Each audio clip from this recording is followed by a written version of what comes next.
एक नए वीडियो के साथ आज मैं फिर हाजिर हूं। आपका होस्ट दोस्त विक्रांत जोशी आपका स्वागत करता हूं मेरे विमास्टर में। इसमें हम लेके आते हैं वर्ल्ड अफेयर्स और डिफेंस की दिन भर की टॉप खबरें। चलिए जान लेते हैं। अपनी सबसे पहली खबर की बात करेंगे तो भारत चीन स्टैंड ऑफ से लेकर आ रही है। कल अरुणाचल में जो हमने खबर सुनी थी झड़प की, उससे रिलेटेड कुछ और खबरें आई हैं। उसके आसपास के प्रभाव से कुछ और चेंजेस हो रहे हैं, उससे रिलेटेड खबर भी आई है। सबसे पहले हम लोग भारत के ऑफिशियल बयान की बात कर लेते हैं जो हमारे रक्षा मंत्री ने हमारे पार्लियामेंट में बताया। उन्होंने बताया कि 17,000 फीट की ऊंचाई पर, जो कि यांगसे जगह पे है, वहां पर कैप्चरिंग करने के लिए चीनी पहुंचे। चीन के सैनिक बहुत बड़ी संख्या में पहुंचे।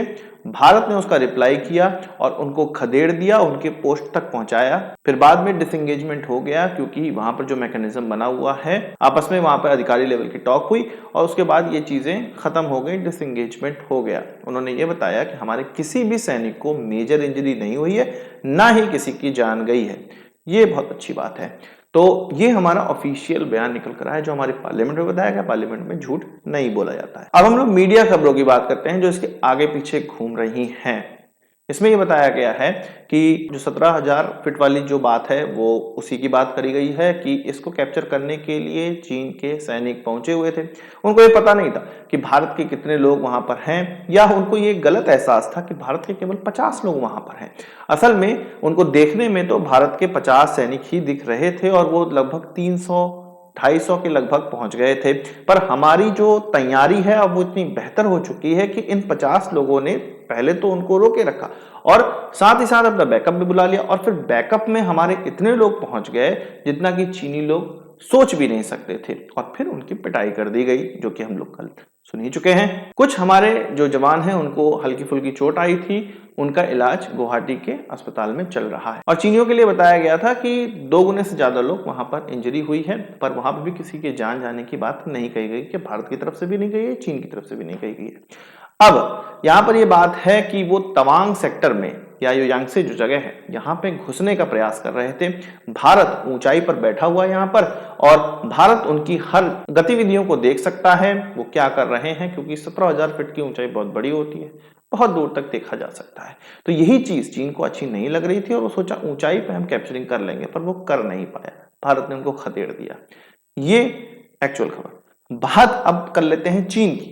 चीन के द्वारा भी अपनी मीडिया में कुछ बताया जाना था, क्योंकि उनकी सोशल मीडिया पूरी तरह से भर गई थी। भारत की जो भी न्यूज आ रही थी उनकी सोशल मीडिया में पूरी तरह से भर गया। चीन ने सबसे पहले सोशल मीडिया से उन खबरों को गायब करना स्टार्ट किया, उसके बाद अपना वर्जन पेस्ट किया। उनके प्रवक्ता के द्वारा, डिफेंस मिनिस्ट्री के प्रवक्ता के द्वारा, उनके किसी कर्नल के द्वारा यह कहा जा रहा है कि भारत चीन में घुसा, भारत ने सीमा पार की और हमारे लोगों को, मतलब चीन के लोगों को, चीन के सैनिकों को पेट्रोलिंग करने से रोका, और तब जाके झड़प हुई। उन्होंने झड़प तक का इस्तेमाल नहीं किया। उन्होंने कहा है कि फिर इसमें लोग बीच बचाव करने आए, बातचीत हुई और बड़े लोगों की बात हुई और सब कुछ सामान्य हो गया है। वो अपनी तरफ से दिखाना चाह रहे हैं कि भारत की गलती है और सब सामान्य कर दिया गया चीन के द्वारा, और वो सब शांतिपूर्वक तरीके से हुआ है।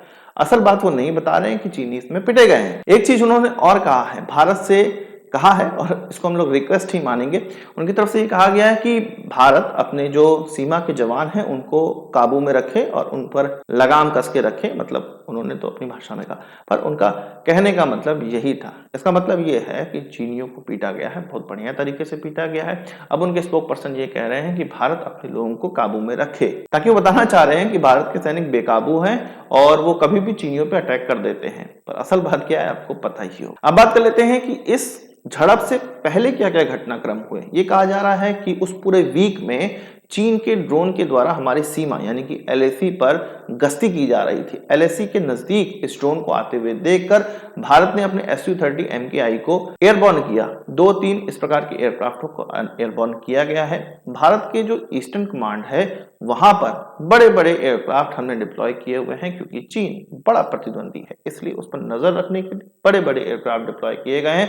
तो उस डिप्लॉयमेंट का ही ये नतीजा था कि चीन की किसी भी हरकत का हमें पता चलता है तुरंत, और हम तुरंत अपने एयरक्राफ्ट को एयरबॉर्न कर देते हैं। तो उस समय ये हरकतें हुई, पर जब ये झड़प हो गई उसके बाद हमारा जो गश्ती दल है, जो कॉम्बैट एयर पेट्रोलिंग है, वो अब बढ़ा दी गई है। बढ़ा दी गई इन द सेंस, उसको अब स्टार्ट कर दिया गया कि हम लड़ाई के लिए बिल्कुल तैयार हैं, तुम चीन आओ तो हम देखेंगे तुम्हें क्या हम कर देंगे, वो समय ही बताएगा। तो इस तरह की तैयारी हम वहां पर कर रहे हैं। एक तरह से चीन को ये मैसेज भी दिया जा रहा है कि तुम एक पत्थर फेंकोगे, हम 10 पत्थर फेंकेंगे, और पत्थर नहीं आधा फेंकेंगे। साथ ही साथ हम लोग जानते हैं कि हसीमारा में हमारे राफेल भी तैनात हैं और इधर के ही क्षेत्र में S-400 की भी बात की गई है। तो चीन पर अच्छी नजर रखी गई है। हमारे एयरक्राफ्ट, हमारा एयर डिफेंस सिस्टम बिल्कुल तैयार है और किसी भी हरकत, कोई भी चीन की हरकत होगी उसका मुंह तोड़ जवाब भारत देने को बिल्कुल तैयार दिख रहा है। और मुझे लग रहा है कि भारत यहाँ पर सीखा है, 2-2.5 सालों में बहुत कुछ सीखा गया है और चीन पर अब उसको अप्लाई किया जा रहा है। तो आज की इस वीडियो के लिए बस इतना ही। आशा करता हूँ वीडियो पसंद आया होगा। आपको एक बात हमसे जोड़ देंगे। इस वीडियो से मुझे सवाल सुझाव हो कमेंट बॉक्स में जरूर लाइएगा और यदि आपने हमारा चैनल सब्सक्राइब नहीं किया उसे भी कर लीजिए, क्योंकि हम इस प्रकार की वीडियो लाते रहते हैं। नमस्कार, थैंक यू, जय हिंद।